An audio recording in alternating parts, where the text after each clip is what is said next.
Hello and welcome to the Field Engineer channel. If you are new here, my name is Caroline Gregory, the Community Manager, and on this channel we discuss topics of interest to field engineers and field managers. I have with me today one of our regular interviewers, Guy Eid. Today is a little different as we are going to discuss how to settle into personal and working life in Canada. How can you understand Canadian culture when you relocate to Canada to work? Have you just moved to Canada and are about to start work? Or are you about to make the move and begin your new role? What are the changes you are going to encounter, and what have you already noticed as someone from another country living and working in Canada? Guy made this move himself many years ago, and since then has advised and coached other new arrivals in Canada. Welcome, Guy. I am happy to have the chance to discuss this important topic with you today. Thank you, Caroline. I'm happy to be here, and I hope that I will be able to help our audience with my experiences. I'm sure you will. So to start with, although our viewers probably know you quite well, especially if they're regular listeners, can we start with a little bit about your background and in MedTech, and particularly your move to Canada? Certainly, I'm happy to share. So, I was born and raised in Beirut, Lebanon. And by the way, Lebanon is a French colony, and we'll come back to that maybe towards the end later on. So, I lived in Lebanon. I studied electrical engineering, and I started working in MedTech before immigrating to Canada. And I moved to Montreal many years ago in my mid 20s. And it was a very nice experience for me, especially coming from a country that was devastated by war. So, coming to a country like Canada, it made a whole difference for me, and I'm still enjoying being here. That's really good to hear. It's very positive to hear a story that has gone smoothly and positively. Exactly. Yes. So let's start then with the Canadian culture just as an overview. What were your initial impressions when you moved in the 90s? And how has that changed through the years to 2025?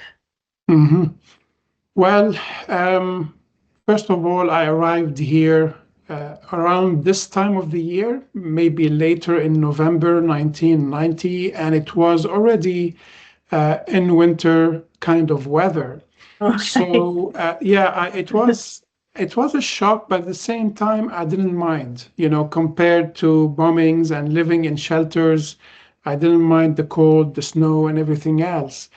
And I felt really welcomed in this country when I arrived. And you see, Canada is an immigration country. We all know they have even immigrants quota annually and by province. So they're open to immigration and they are very accommodating for people who arrive here from different countries in the world. It's a very diverse country on all levels. Even if you want to go out dining, you will find cuisines from all over the world.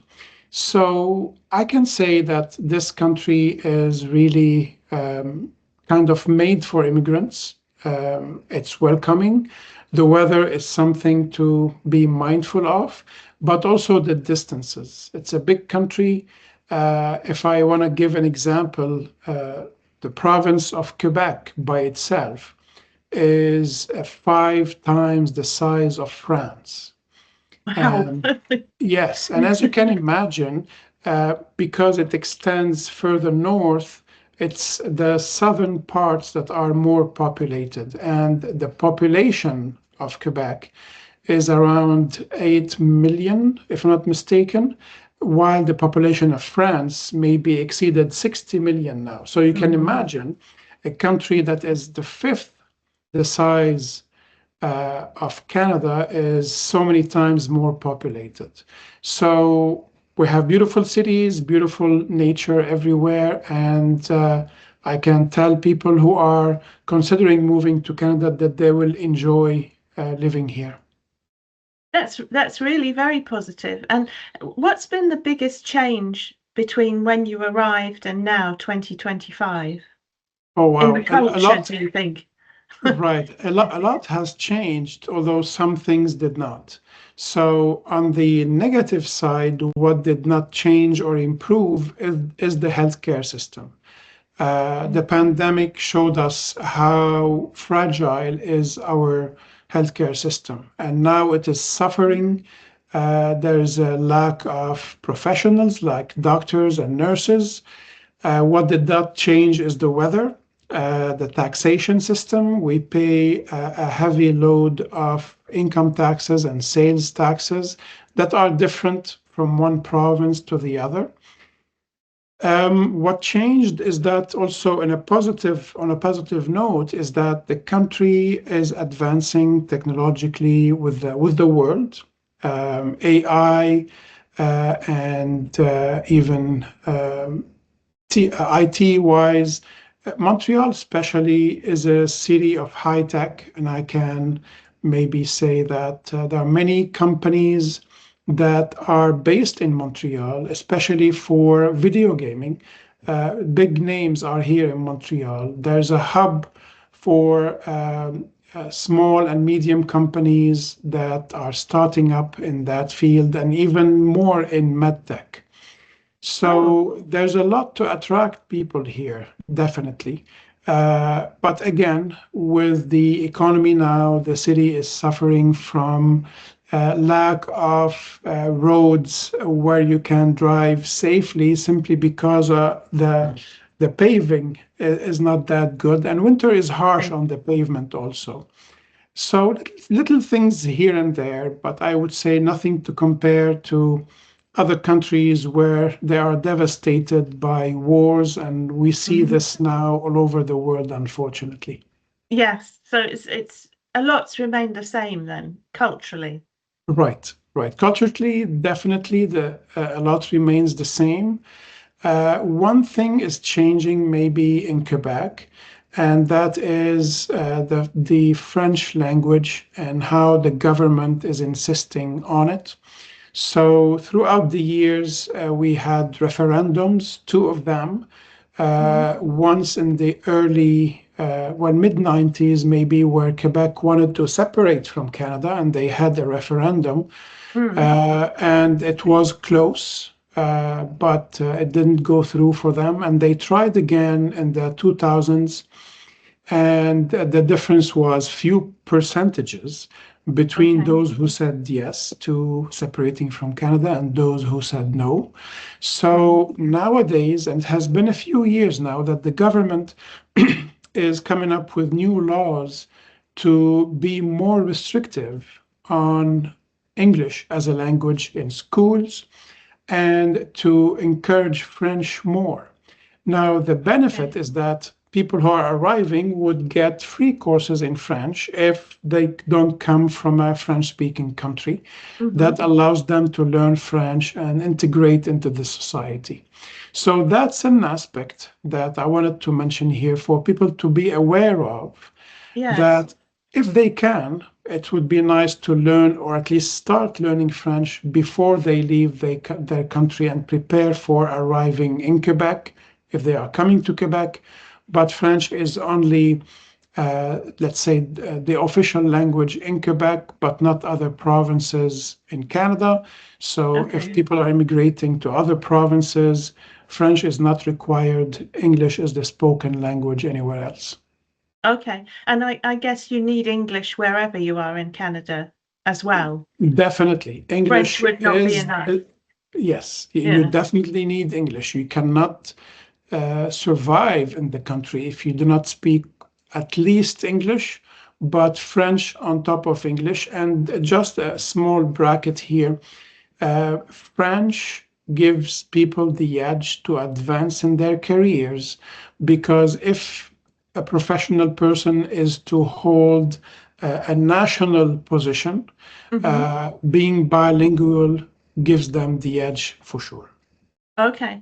And you had that advantage when you arrived, of course. You already Right, spoke French and right. English.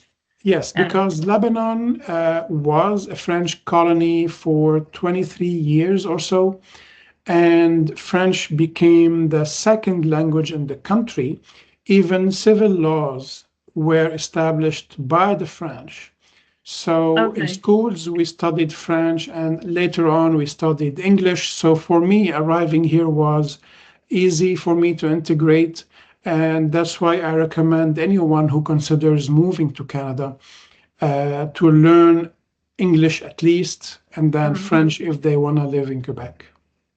So even some basic French would be a good start before arrival Definitely, to start the definitely. learning process. Yes. Yes, and Quebecers appreciate a lot someone, even if they don't speak French well, but they are trying to speak it and to learn it. They Okay. appreciate that a lot. And would that be appreciated in the workplace as well as outside the workplace, that there was Definitely. the person was trying to learn French and Yes, definitely. And sometimes in some positions, companies would not hire someone if they do not speak French, or at least enough to be able to do the job, because okay. they will be communicating with French speaking customers, and it's important that they would be able to communicate properly. And especially in business, we need to be able to understand fully the language and be able to complete, meaning to do the job and able to communicate with customers. Yes, I understand. Okay. It's very interesting to have two languages in a country like that, It is where indeed. It is indeed. And especially in a big country, I think. So we're such a big country that right, yeah. and many people here enjoy learning other languages. Their third language is mostly Spanish Hmm. because of our proximity to the US, and people here enjoy very much going on vacation in South America.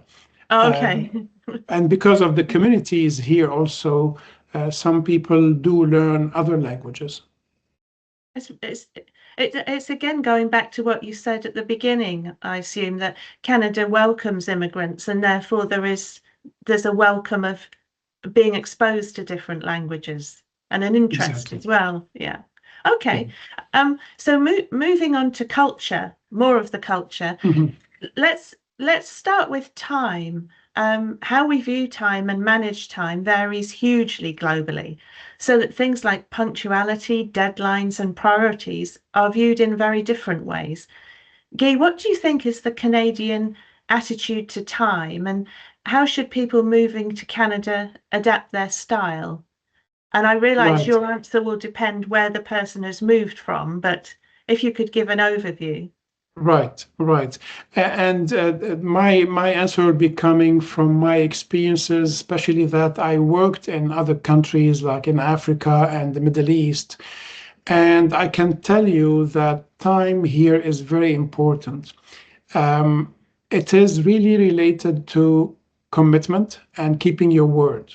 So basically, if you tell someone, I'll be there in an hour, that you will be there before the hour and not, past the time.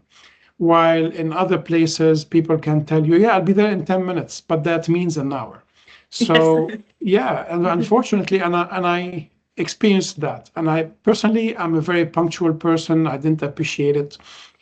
But it's about time and it's about everything else. When you commit to something, people here expect you to meet that commitment and to keep your word. And everybody's busy, so their time is important.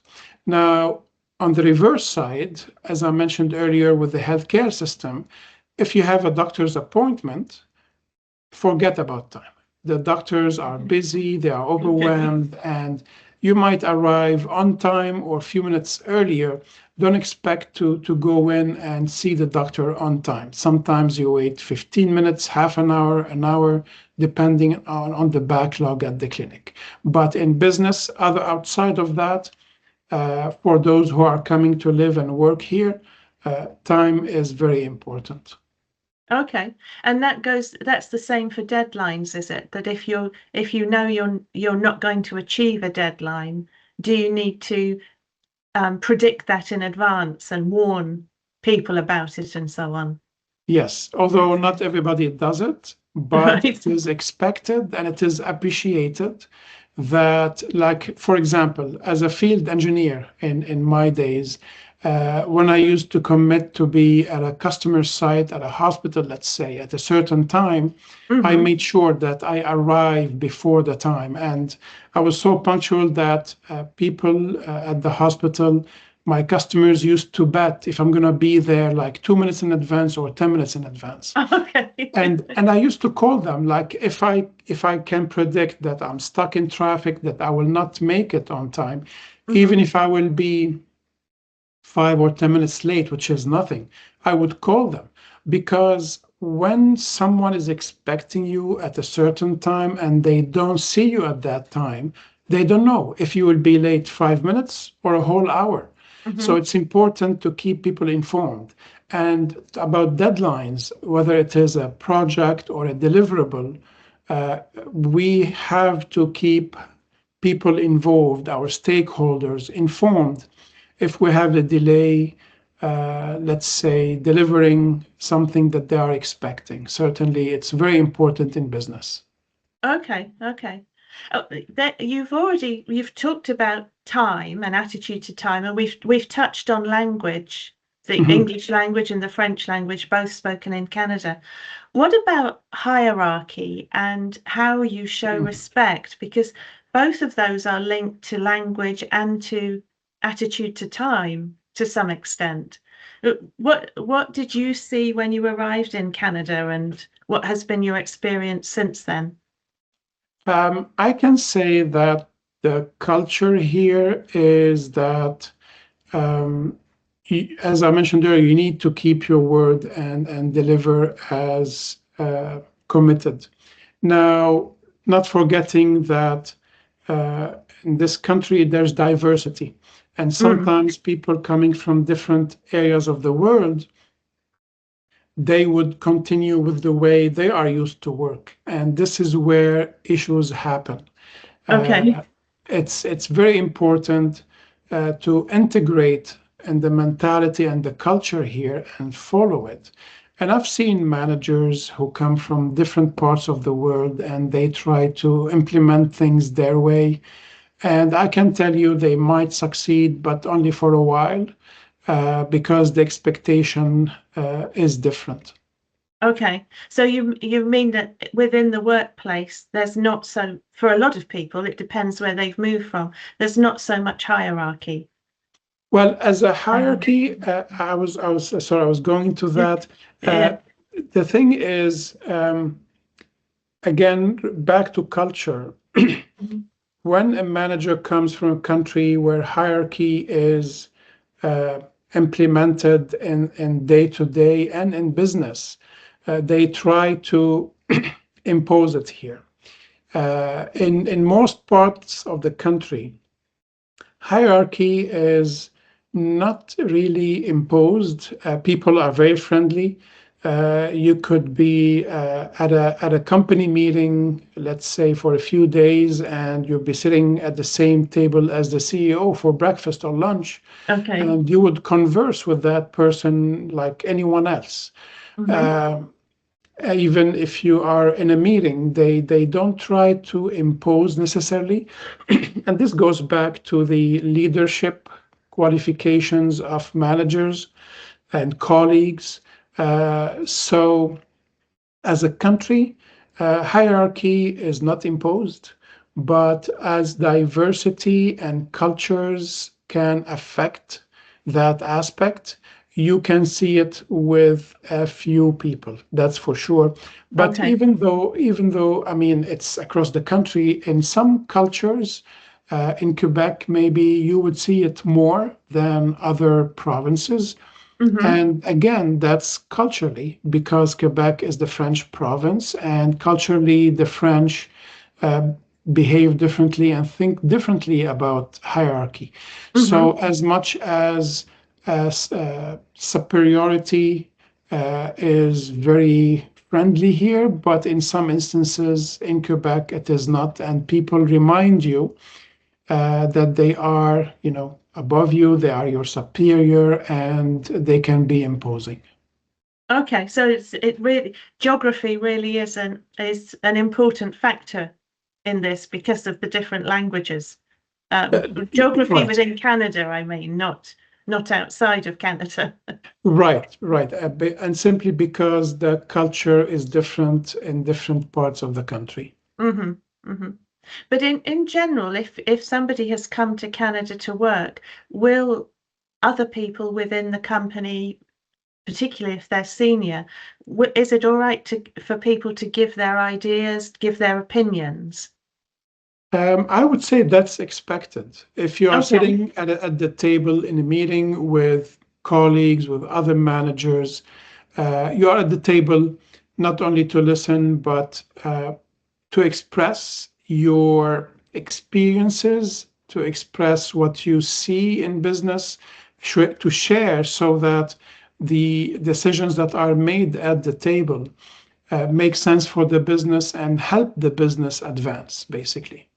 Okay, okay. So for some people, that's going to be a big change from where they've been living up to that point. Exactly, And it, depending on where they come from, that will be different in Canada. okay. Guy, let's move on to socializing, either with Mhm. work colleagues or outside of work. Sure. Um, a question within that, I suppose, is do people socialize with their work colleagues? And so overall, how can you build a new social network in Canada if you've just arrived? Hmm. I can say it's easy. In my case, in my experience, when I arrived here, I had friends from Lebanon already in Montreal, and we had a circle of friends, and they were helping me integrate and finish up my paperwork as an immigrant.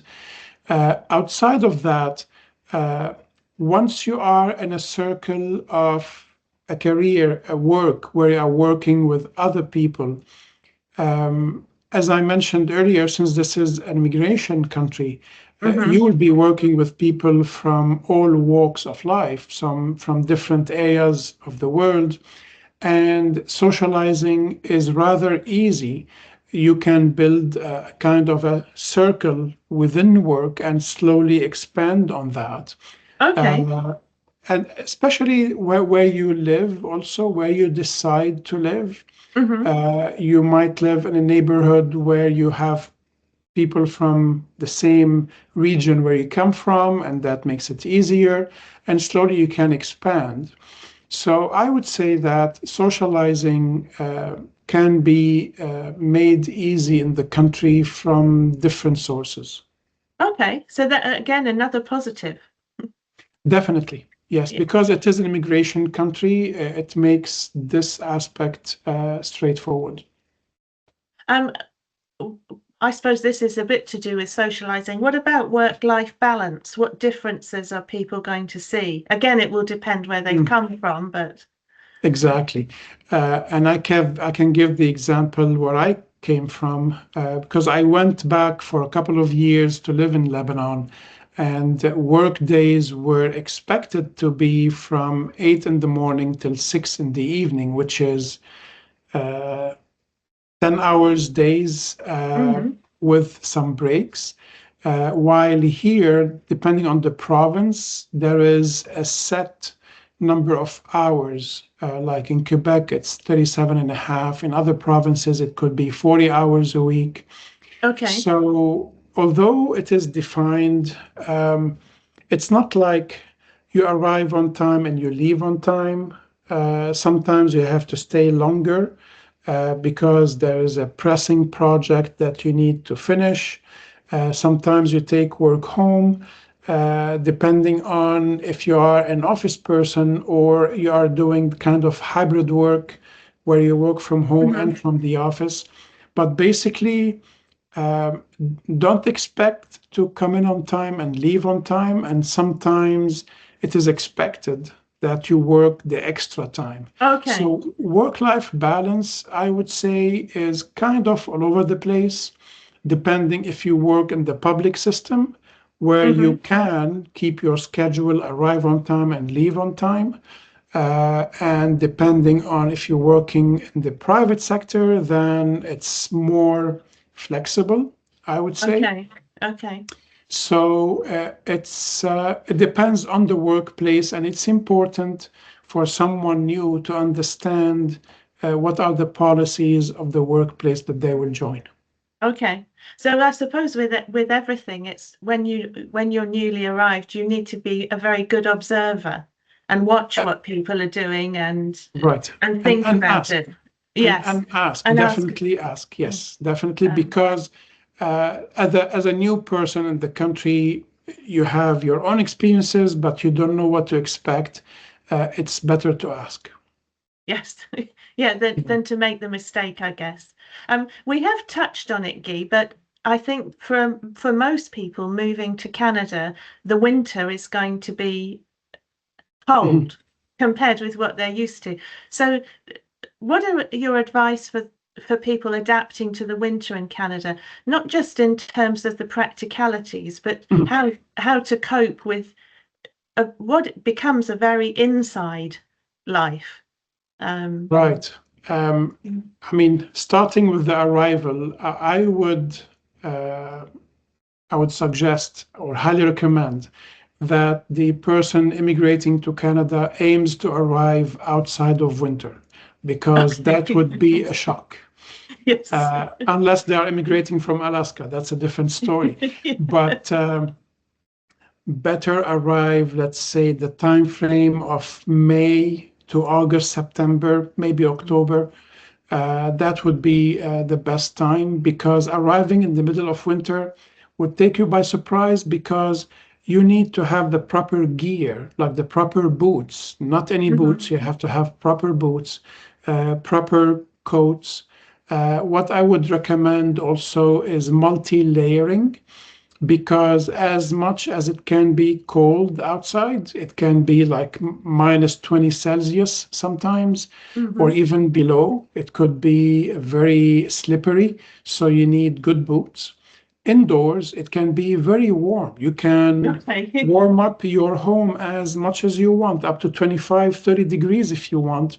So having multi-layers, you can easily remove as many layers as you need. And I would say maybe 2 layers. So you have your coat, you have kind of a wool top and maybe a Mhm. shirt below. So you can, and even offices are well heated. But if you Mhm. are a field engineer, you are inside and outside, you have to have multi-layers.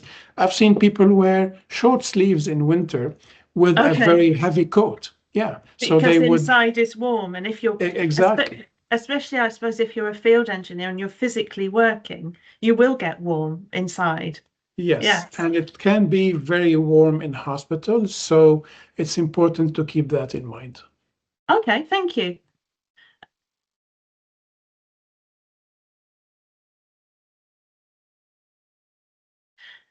Is there anything else you would like to share, Guy, with our audience that we have not discussed so far? I hope, and I think we covered different aspects of moving to Canada.